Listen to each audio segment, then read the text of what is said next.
Salutations, this is Crazed Kitsune, aka Khuma'zi Tayuun, and welcome to Scholar for Dummies Level 50. In this video, I will be going over the basics of how to play Scholar and their core skills acquired up to level 50. I will not be explaining how to be the greatest learner in the world. You're gonna have to find that somewhere else. My aim is to just help you not be horrible. With that out of the way, how do you become a scholar?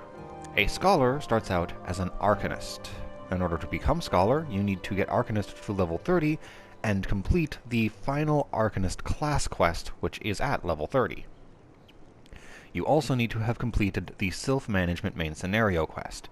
If these three requirements are met, then the job quest that unlocks scholar will be available to you. Take it, complete it, and you become a scholar and get your first scholar skill. Scholars are healers, so their primary stat is mind. You're going to want as much mind as you can get so that your healing and your attacking magic are as strong as possible. You're also going to want to get lots of piety so that you have lots of MP, so that you can cast lots of spells. With the how and the stats covered, let's get into their actions and traits. Since they have a base class, they have class actions. We're going to be starting in the traits. At level 6, you acquire the trait Ether Dam, which allows you to stack one Ether Flow. Ether Flow is very, very important. We'll get into why once we get to the actions. At level 20, you acquire Enhanced Intelligence, which gives you 8 more intelligence. I'm pretty sure when you switch over to being a scholar, that converts into mind instead. Otherwise, this trait is utterly useless to you. Also at level 20, you acquire Maim and Mend, which increases the base action damage and HP restoration of you and your pet by 10%. Yes, you have pets. And also at level 20, you get Ether Dam 2, which allows you to stack up to 2 Ether Flow. Oh, and apparently you get an enhanced mind trait at level 20 as well. Well, isn't this just cluttered and confusing? But 8 mind. More damage, more healing, more yay. At level 26, you get Corruption Mastery, which upgrades Bio to Bio 2. Just like in my Astrologian video, if you get a more powerful version of an existing spell, you get a trait which will automatically replace it whenever you are that level or higher.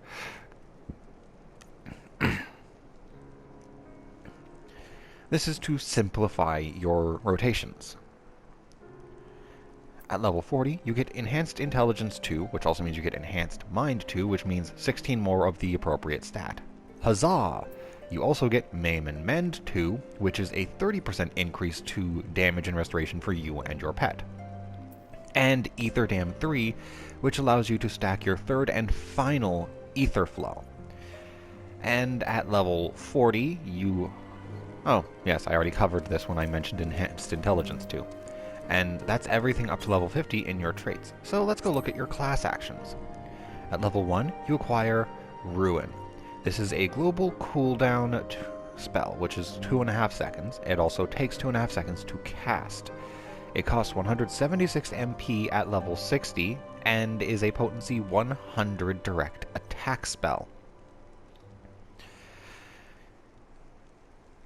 If you are dealing damage, you're likely to be weaving in Ruin alongside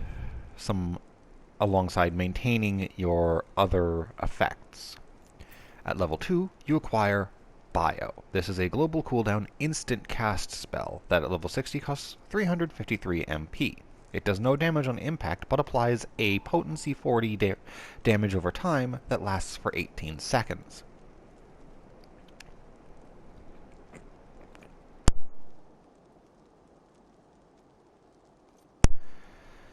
Sorry about the clicking. My throat still hates me. At level 4, you acquire Summon. This is a global cooldown spell that takes 6 seconds to cast and costs 1,768 MP. As a scholar, this will summon a healer-type pet to fight at your side. Yes, Scholars get healing support through their pet, which is a fairy. Also at level 4, you acquire Physic. This is a global cooldown spell with a 2-second cast time, and it costs 442 MP at level 60. It also has a 30 yalm range instead of 25 because healing spells have a longer range. Healers are going to be trying to be further away from the enemies so that the enemies are less likely to be able to clip them. At level 6, you obtain the skill Ether Flow, which upon use restores 10% of your maximum MP and will give you stacks of Ether Flow equal to the number of Ether Flow damn traits you have. So if you have only one, which you get upon gaining the Ether Flow skill, you will have one Ether Flow stacked. These stacks last until consumed. They never wear off on their own.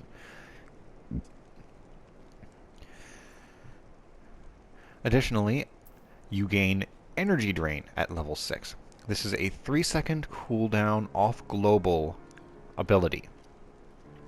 It delivers a potency 150 attack to your target and will absorb part of that damage as HP and will restore your MP. It consumes a single stack of Ether Flow to use Energy Drain. At level 10, you gain Miasma, a global cooldown spell which takes 2.5 seconds to cast. At level 60, it costs 442 MP. It deals a potency 20 direct hit and applies a potency 35 damage over time that lasts for 24 seconds.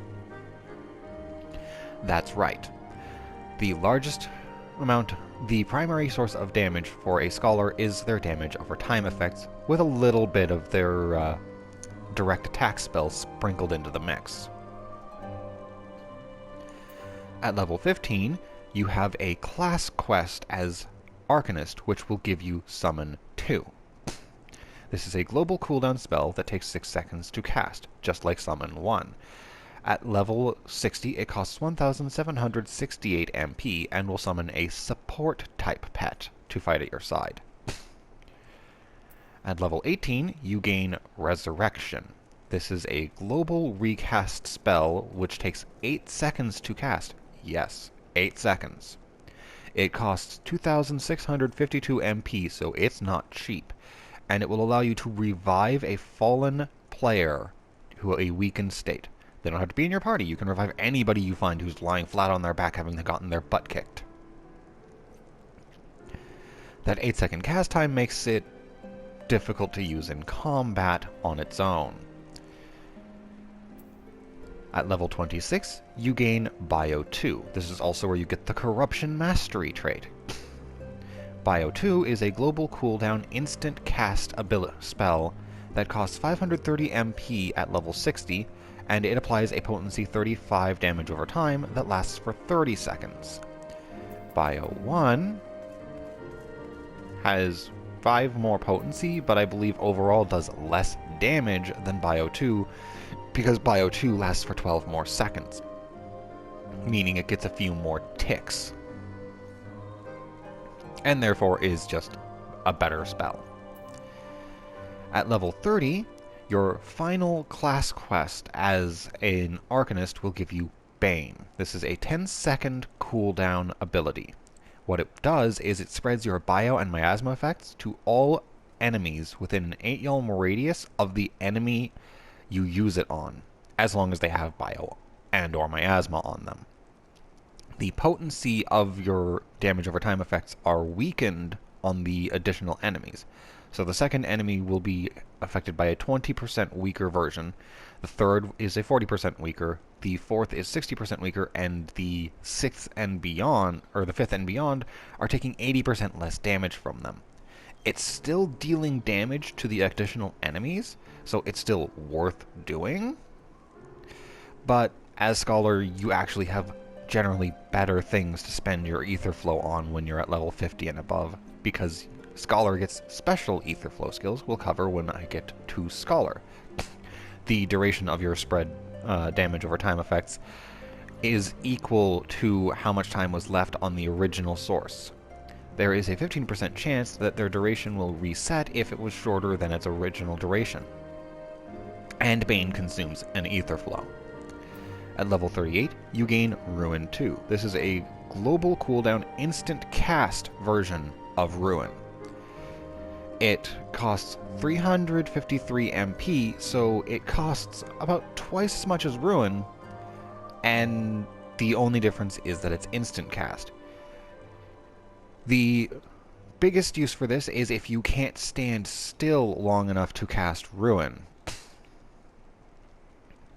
Though as a healer, you should be focusing less on DPS anyway. At level 42, you gain Rouse. This is a 60-second cooldown, which increases the healing magic potency and damage dealt by your pet by 40% for 20 seconds. They also become immune to stun, sleep, bind, and heavy effects while under the influence of Rouse. This is useful for when you're getting into a bit of a healing-intensive fight where you need a little bit more healing power than you normally get. You can make your pet heal a little harder. And lastly, at level 50, you gain Shadow Flare. This is a 60-second cooldown instant ability. It has a 25 yalm range and a 5 yalm radius. What this does is it places a circle on the ground which will last for 15 seconds. Any enemies within this circle will be affected by a damage over time potency 50 and will also suffer a 5% slow. You will note it says that it cannot be used with any other area creating actions. This only refers to your own area creating actions. You can have, if you have 2 scholars and 4 summoners in a party, you can have 6 shadow flares sitting on top of each other. But let's get into the scholar actions. At level 30, upon becoming scholar, you unlock Adloquium. This is a global cooldown 2-second cast spell that at level 60 costs 1,326 MP. It is a potency 300 heal as opposed to the potency 400 of Physic. The reason to use this is that it creates a shield on your target, which is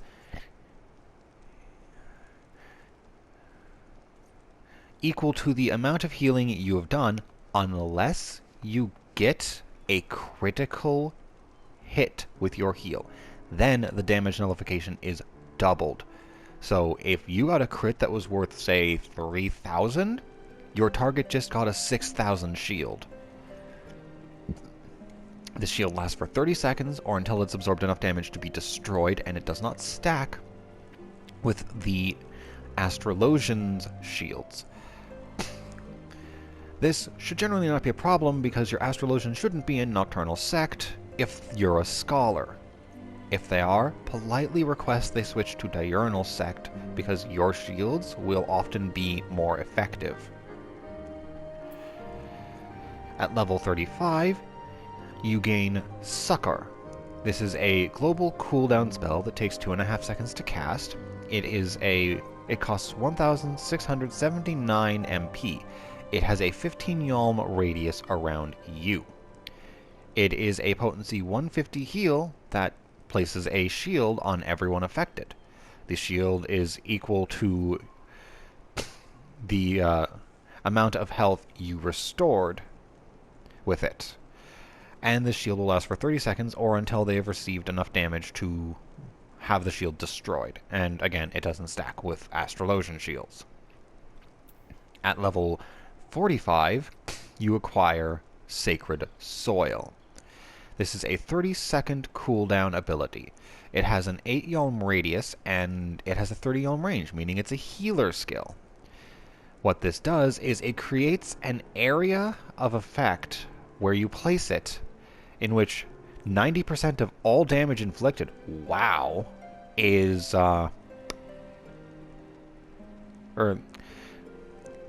it creates a designated area in which party members will only suffer 90% of all damage inflicted. It would have been simpler to say it reduces damage by 10%. This area lasts for 15 seconds. Upon using Sacred Soil, there is a 20% chance that your next Succor will cost no MP. That effect will last for 15 seconds or until you cast Succor. And Sacred Soil will consume an ether flow. Yeah, this is why Scholar has better uses for their ether flow than using Bane. You will be throwing down Sacred Soils, especially if you know a raid-wide attack is about to hit the party.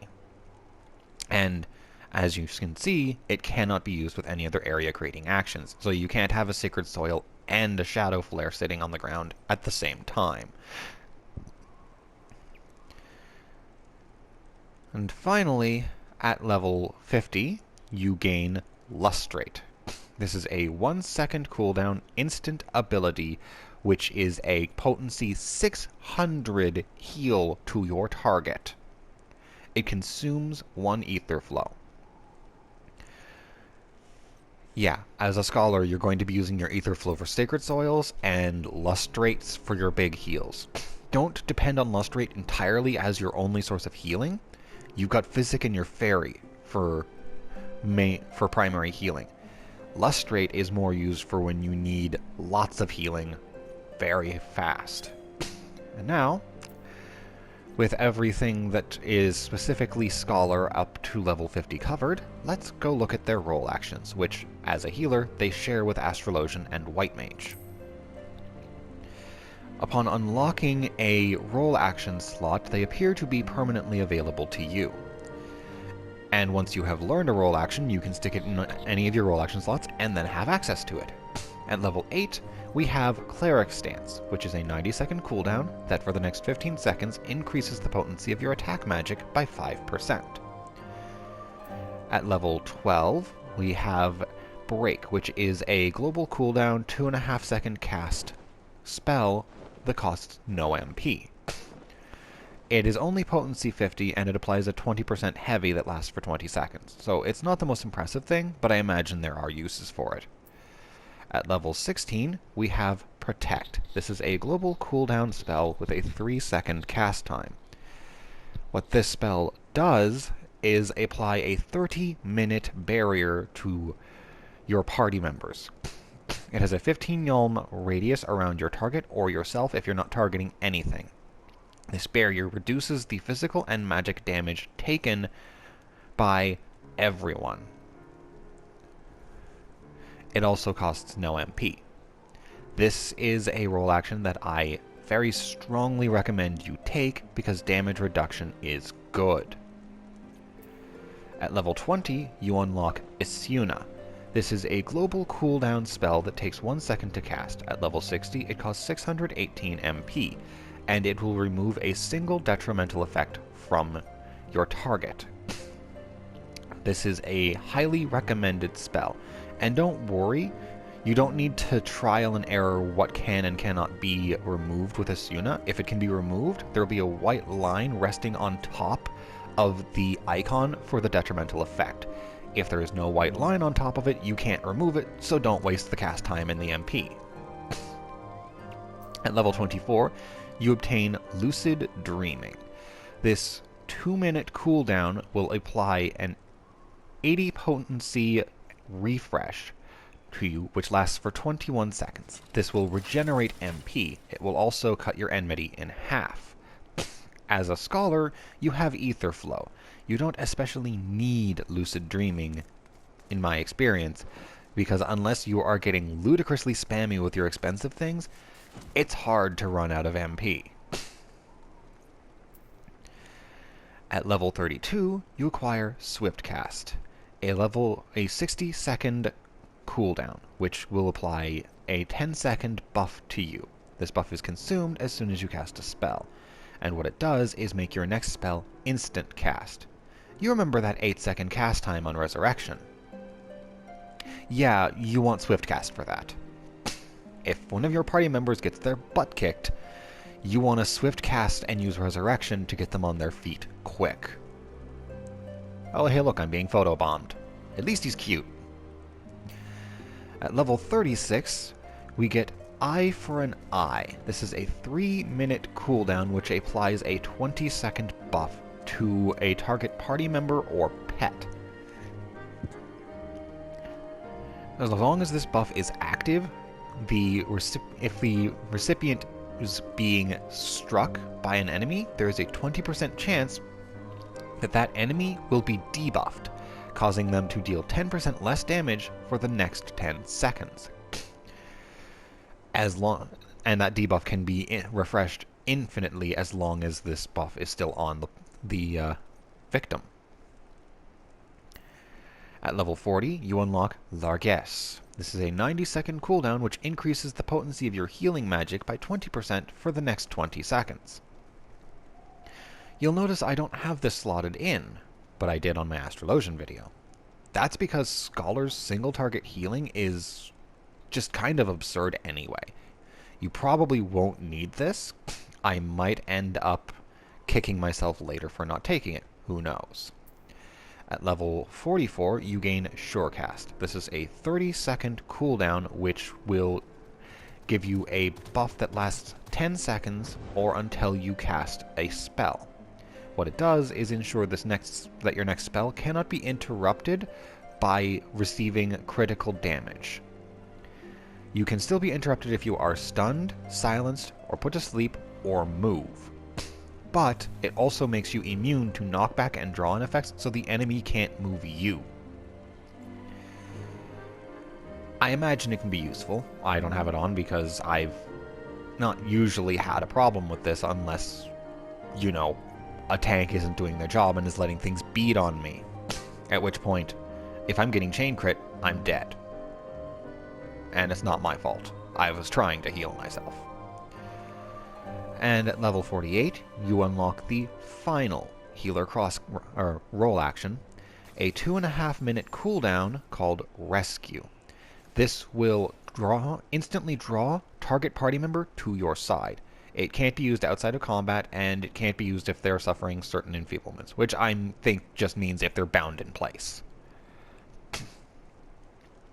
The uses for this are likely fairly situational, unless you happen to have a DPS who just loves standing in all of the AoEs in the universe. Then this may be the only way to keep them from dying.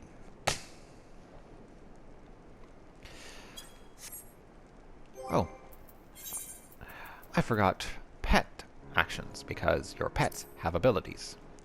There are a series of commands you can give your pets, such as Away, which just unsummons them, Heal, which tells them to follow you, Place, which will order them to go stand in a specific spot and sit there, Stay, which will just have them stay wherever they already are. You can put them on guard so they won't do anything until you attack or are attacked.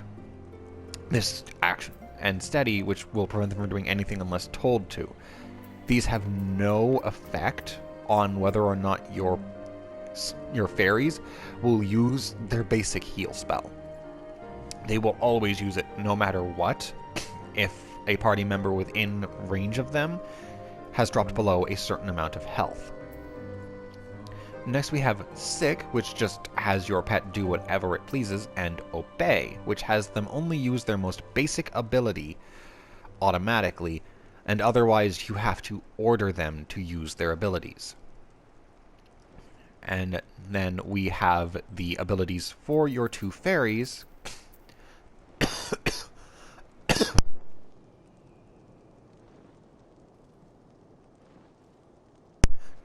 The fairy summoned with your first summon spell has this version of Embrace. Yes, they have different versions of Embrace for reasons I do not understand.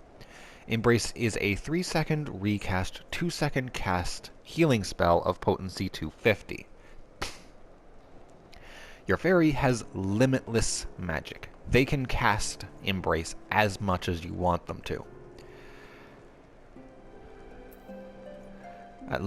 And they will also have Whispering Dawn. It lists level 1, even though you can't summon them at level 1, just to say they will always have these abilities. Whispering Dawn is a 60-second cooldown spell that has a 2-second cast time. It has a 15 yalm radius around your fairy, and will apply a regen to itself and all party members within range. The regen is a potency of 100 and lasts for 21 seconds. If they're on Obey, they'll only use it if you tell them.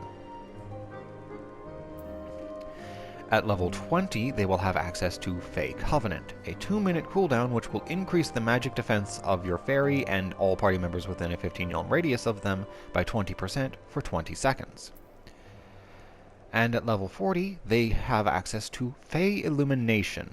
This is another 2-minute cooldown, which, upon activation, will increase the spell-based restoration of your fairy and all party members within a 15-yalm radius of them by 20% for the next 20 seconds.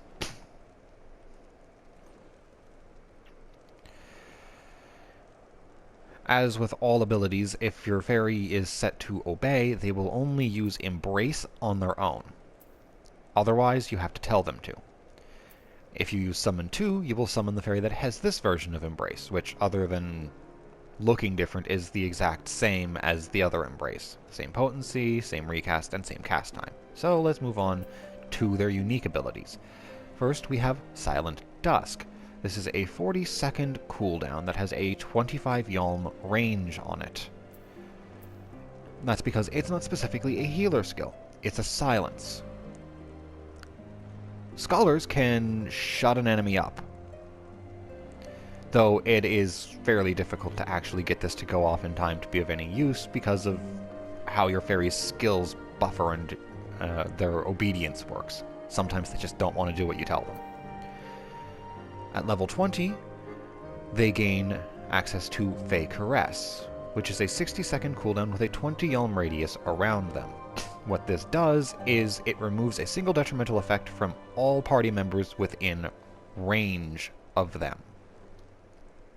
Some effects cannot be removed, meaning if it's not a removable debuff, it can't be taken off using Fey Caress. And at level 40, they have access to Fey Wind. This is a 60-second cooldown with a 20-yalm radius. What it does is grants a 3% haste effect to all party members within range of the fairy, which will last for 30 seconds. Which fairy you summon is somewhat largely personal preference. You could summon the Healer Fairy for the regen, the damage reduction, and the healing buff, or you could summon your Support Fairy for the silence, the cleansing, and the haste. I personally would probably stick with the Healer Fairy, which you can also just technically leave on sick because these buffs are... it's largely fine to let it do whatever it wants. For optimum effectiveness on Scholar, you will want to actually be ordering your pet around. To that effect, you can put their abilities on your hotbars. When I actually get around to playing Scholar again, I'm probably going to do that and keep my pet on Obey forever. But with all of the abilities covered, let's get to the demonstrations. First, I'm going to demonstrate the abilities of your fairy. Well, each fairy. First, let's summon Eos. Eos is your healer fairy. And she's adorable. Since I play on controller, well, unless I put their abilities on my cross hotbars, I have to bring up the pet hotbar, which is annoying. I'm going to put her on Obey.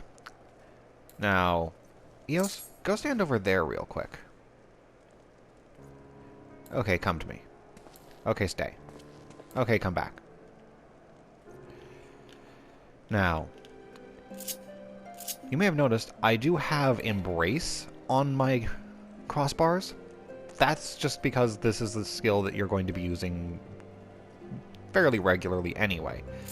Otherwise, these are less often used. But, use Whispering Dawn, please. Now we're regenerating. Use Fey Covenant. Use Embrace. Use Fey Illumination. Then use Embrace again. That is everything Eos can do. Now, let's summon the other fairy.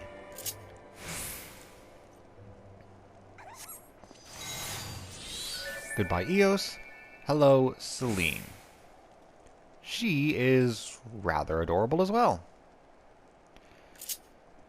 Now, as you can see, their abilities share recast timers. So, while we're waiting on those, I'm going to demonstrate some of my abilities. Let's activate Ether Flow. There we go. Now with Ether Flow active, and you can see my Ether Flow gauge down there in the bottom, the glowy crystals mean that those are my stacks. Let's place a Sacred Soil. Let's stick it here. This pretty schmancy glowy dome is protecting me from some damage. Very nice. And now let's use a Lustrate.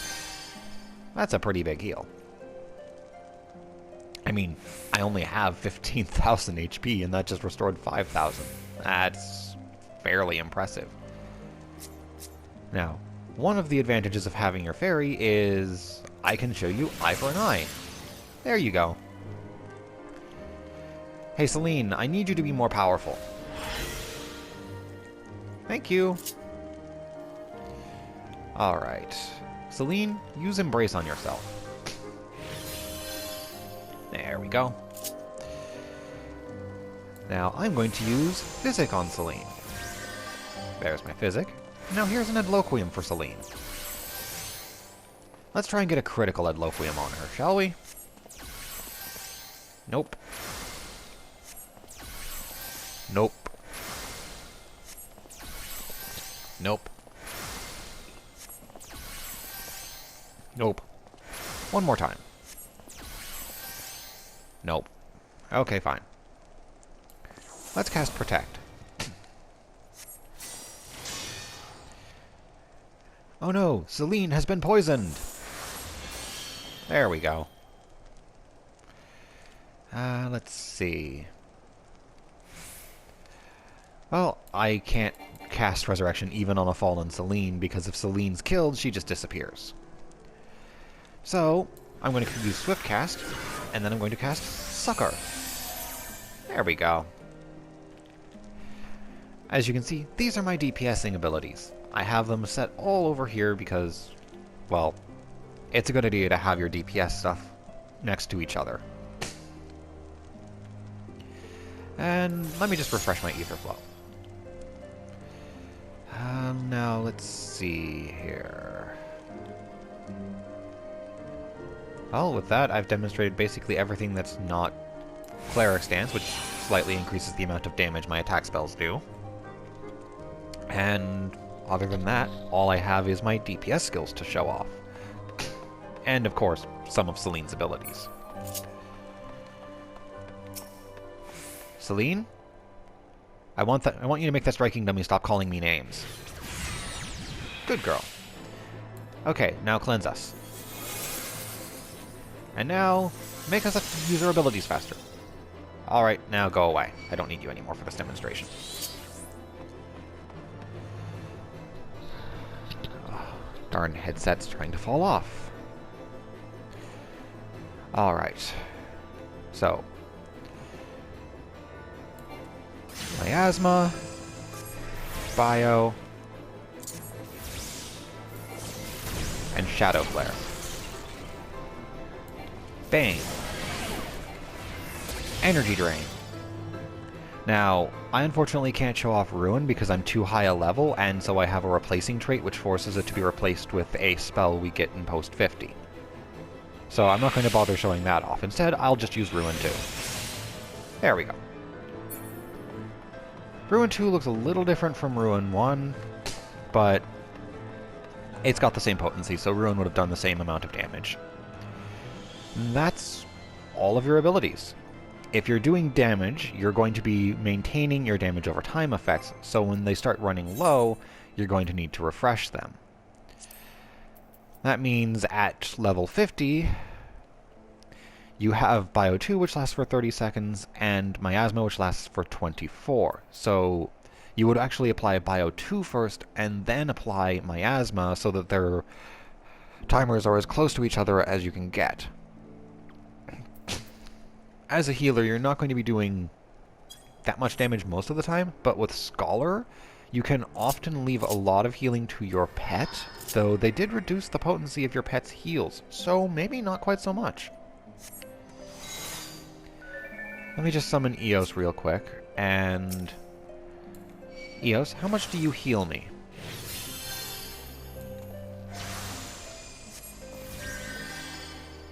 Yeah, she heals for half as much as I do, pretty much. So, you probably can't leave the healing to your fairy quite as much as you used to. Though, you can probably, in some contents, still leave it to your fairy a fair amount. Either way, your fairy does increase your single target healing power because you can do things like this. Yep, you can combine your heals for an increased potency of heal. Which is nice, and it also doesn't cost you any more MP than a normal heal.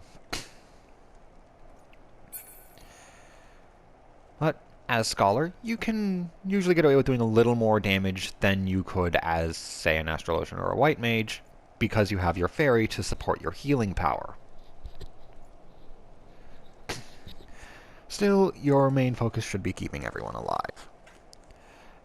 And with that, I have covered everything. I hope this video has been informative and helpful to you. If it hasn't, I apologize. And until my next video, goodbye.